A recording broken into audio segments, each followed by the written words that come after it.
Salut! Mes petits Chris! Bon, tout est fait! Il est où ton micro? Ben, il est là, mon micro. Non, d'habitude, t'as un objet que tu tapes après ton micro. Ben, ça me tentait pas, j'ai. M'en calisse, pogne la guitare.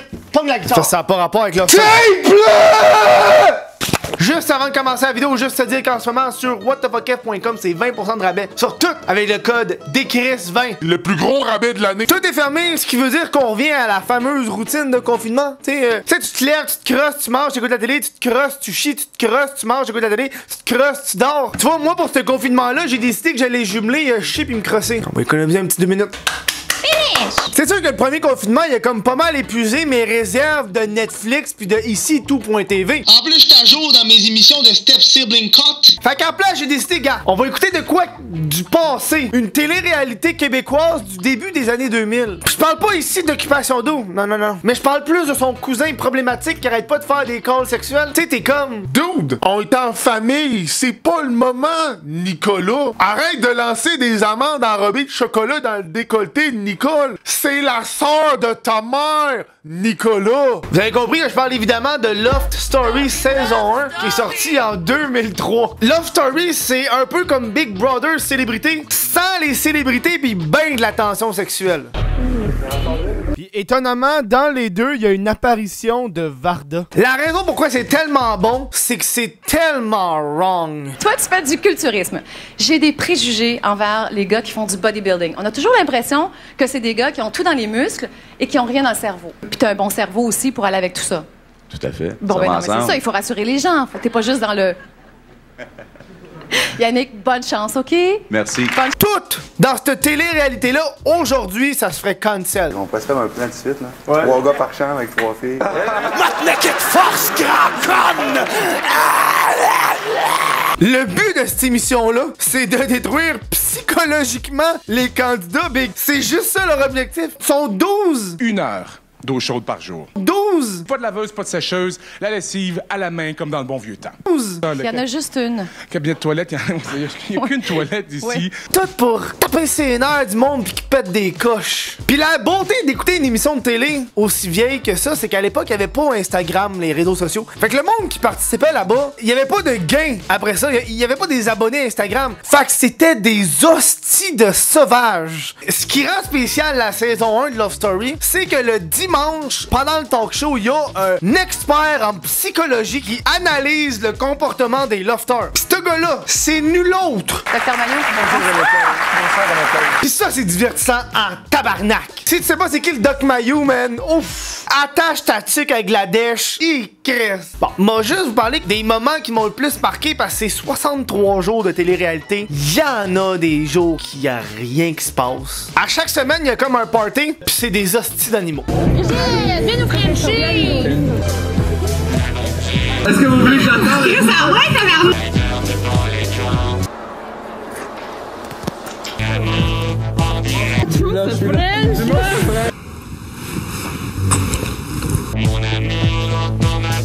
Souvent les filles d'un party sont fucking drunk pis ils sont dans le jacuzzi, pas de top, tête salaire, free the nipple, let's go big. Évidemment, il y a eu des discussions avec les gars qui sont mis à parler de c'est qui la fille qui a les plus beaux seins dans le loft. C'est Julie qui l'a gagné. Plus tard on voit les seins à Julie puis je te confirme que oui, sont crissement bons. Ce qui fait vraiment rire, c'est que Julie, dans l'émission, le monde l'haït. Elle tape ses nerfs à tout le monde. Fais pitié, sérieusement, là, elle a vraiment besoin de quelque chose, d'un suivi ou un psychologue. Puis à chaque fois qu'elle tapait ses nerfs au monde, moi, je me disais tout le temps, ben, tu sais... Elle a peut-être pas une bonne personnalité, mais au moins, elle a des beaux seins. J'aurais pu faire une blague de personnalité, mais je l'ai pas fait. Je suis plus mature que ça, moi. Steve, il se masturbe dans le bain. Ben, moi, ça me choque pas, là. C'est là, de se masturber, c'est le temps. Mais oui, mais quel gars qui fait pas ça? Sérieusement, le Doc Mayou, il fait le show au grand complet. Ce wannabe Père Noël unijambiste est un délice. Dès la première émission, il se fait poursuivre par les parents de Julie. Une hypothèse non poursuivable. Non, parce que vous savez, on est déjà poursuivi pour 100 000 de Ça commence.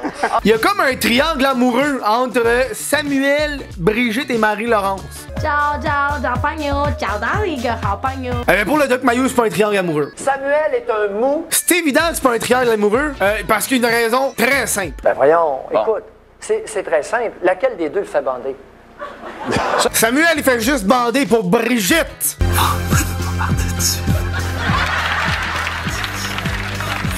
Puis il dit ça, puis le père de Samuel, il est dans la foule, il entend ça. Je voulais dire, qu'est-ce que ça signifie pour vous de toujours tenir le décompte des pendaisons? On me posait une question. OK, la qualité de la relation qui unit. Est-ce que vous suivez la conversation de temps en temps? Docteur Mailloux. Allons-y avec David, OK? David. Il y a une scène où est-ce que Julie pleure dans le bain. Avec là, Marie-Laurence décide de la consoler. Elle donne un câlin comme ça. Le Doc Mailloux a quelque chose à dire là-dessus, lui. C'est pas du réconfort. C'est soit... C'est un instinct maternel débridé. Ou ben... Une orientation sexuelle inavouée. Elle peut pas juste être gentille, non. C'est une lesbienne, elle! Le pire, c'est que genre 2 épisodes plus tard, Marie-Laurence a dit qu'elle aimerait ça être un homme. J'ai toujours voulu être un gars. Puis après ça, elle se rase la tête. Moi, quand j'ai vu ça, j'étais comme, ben, cool, le Doc avait peut-être raison, man. Peut-être pas lesbienne, mais trans. Il y a un épisode au complet qui m'a donné mal au ventre. Tellement j'étais mal à l'aise. David, il se fait mettre au balotage. Je nomine David. David. Puis là, le vote, il se passe le dimanche, t'sais. Mais David, il le prend pas, ça, par exemple. Fait que David, il décide de partir mercredi par lui-même. Il fait ses bagages, puis il décalisse. Crise de lâche. Puis là, l'émission du dimanche, il est obligé de venir. C'est dans leur contrat, faut qu'il revienne à chaque dimanche. Il peut pas s'empêcher de parler. Le gars, il se pense plus haut que Love Story. Et il y a plusieurs parents, malheureusement, qui ont été fort incompétents auprès de ces enfants-là. Oups, là. OK. Alors, OK. Attendez, on va aller tout de suite au premier moment de la semaine, bien sûr, avec Julie, Mélanie et Mathieu. Il y a un bout où est-ce qu'il doit poser une question à des candidats qui vont le remplacer parce que le tabarnak est parti trop tôt. Une question! Il commence à parler, à faire la morale. Il se pogne avec l'animatrice. C'est en direct en passant ça. J'avais dit que je pouvais m'exprimer librement. Comportement dans le loft, on fait du montage. Je faisais un documentaire sur Monsieur Mailloux, par exemple. Ça, c'est une grosse machine qui fonctionne très bien. Il y avait beaucoup d'argent au bout de la ligne. David, s'il te plaît. Là, regarde, mais pas trop, là. Non, mais c'est correct, ça fonctionne très bien. Non, mais c'est pas ça. C'est bon pour ta question? J'aurais plein de choses à dire, mais on regarde, fait tu reviens les autres dimanches, tu vas pouvoir le faire, OK? Bon, c'est bon. Donc, j'aimerais connaître, messieurs, vos valeurs. Quelles sont vos valeurs? Le respect des autres. Bonne chance. Non, il y a moyen de respecter les autres dans l'offre, David. Oui, mais moi, j'ai... Non, mais moi, j'ai... mauvaise foi. Non, mais moi, j'ai essayé d'y aller. J'ai été peut-être naïf. Je souhaite bonne chance, puis j'espère que ça va fonctionner. Je ne sais pas si c'est vraiment un beau modèle. Ils sont complètement bâclés. OK, bon, regarde. C'est aussi t'aimes pas le ça, leur story, puis t'es déçu d'avoir participé. Ça y est, David! À un moment donné, le Doc Mailloux, il dit qu'il est mal à l'aise suite à une scène où est-ce que les lofters, ils font comme du cirque. Je suis une naine au futur incertain. C'est un peu gênant comme scène.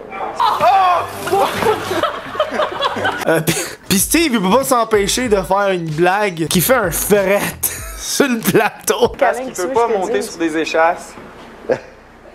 Oups. Non? Ça, non, je suis pas sûre. C'est bon. Non.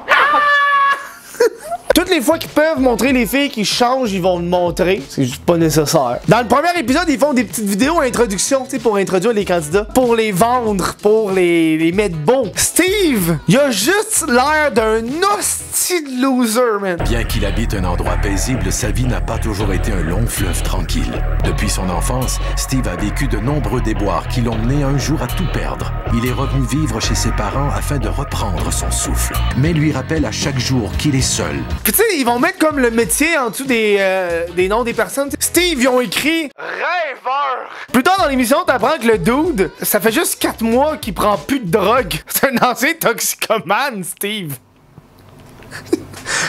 À l'audition, il était genre, fait que toi, Steve, qu'est-ce que tu penses apporter de différent dans le loft? Ben, probablement de la quête, de la MD puis du weed. Ouais, non, tu vas pas mener ça. Ok. Mais je peux-tu me masturber dans le bain, par exemple? Ouais. T'apprends aussi que le gars, il se promenait tout le temps tout nu?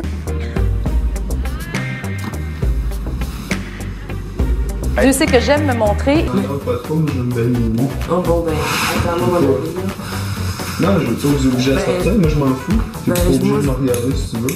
Pour 2003, il y a beaucoup de diversité. Tu sais, tu compares avec OD dans l'Ouest, il y avait quoi? 2-3 personnes qui avaient la peau foncée.